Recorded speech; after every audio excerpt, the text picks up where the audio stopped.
A morte na maçonaria. Iniciamos com a frase de Gladstone, político liberal britânico do século XIX. Mostrai-me a maneira como uma nação ou uma sociedade se ocupa dos seus mortos e dir-vos-ei com razoável exatidão quais os sentimentos delicados do seu povo e a sua fidelidade a um ideal elevado. Parafraseando, o britânico afirmou: mostrai-me como um maçom encara a própria morte de seus entes queridos, que eu vos direi com razoável exatidão o seu nível de perfeição. É que a morte pode e deve ser considerada como um grande meio de diagnóstico do entendimento coletivo das sociedades, civilizações e da maturidade maçônica. Para falar da morte, faz-se necessário inequivocamente, como pressuposto lógico e inafastável, falar da vida, porque vivemos. Para que vivemos?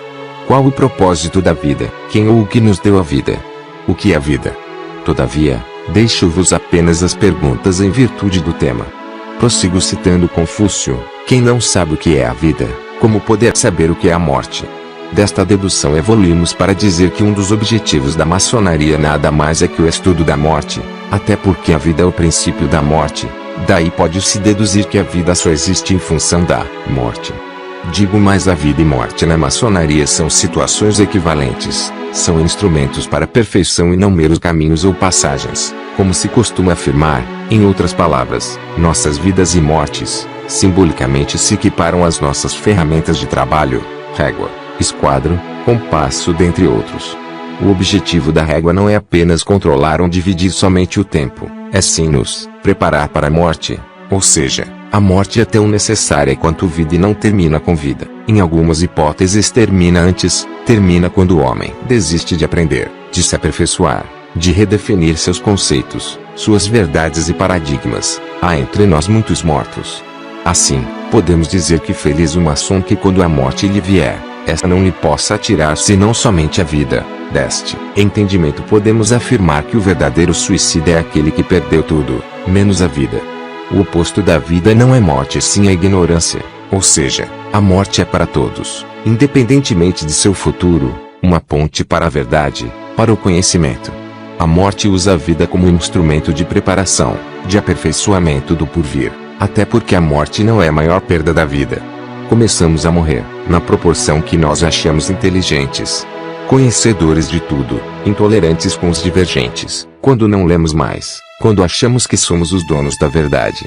Não gostamos fisicamente da morte, porque apenas vemos no dia a dia a parte física dos homens, dos nossos entes queridos e de nós mesmos. Assim, como morte afeta prioritariamente o físico, não gostamos dela, pois ela nos retira o físico, o corpo, afasta nossos entes queridos, inicialmente, ao menos geograficamente, de nós mesmos, nos torna fracos e sensíveis, nos faz sentir sozinhos, muda nossas regras, muda o destino que tínhamos traçados, nos separa de quem amamos, ainda que para o bem de quem partiu. Isso é causalidade e não temos como fugir dele, nem é bom que fujamos. Tudo isso para nos ensinar que o amor é mais forte que a morte.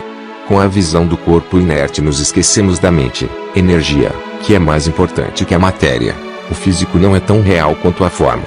Somente entendendo que é a morte que compreendemos a vida, pois somente da perspectiva da morte real que podemos explicar a vida do sonho. Assim, tanto a vida, o amor e a morte não são fins, e sim meios. Viver, amar e morrer é procurar a algo, um meio para chegar a algum lugar, conseguir alguma coisa. Lembre-se, a vida não termina com a morte. O vídeo não tem como objetivo te dizer como tudo termina, mas como tudo começa.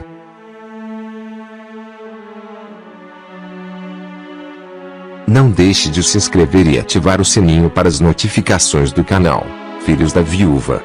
Toda semana com novos estudos maçônicos.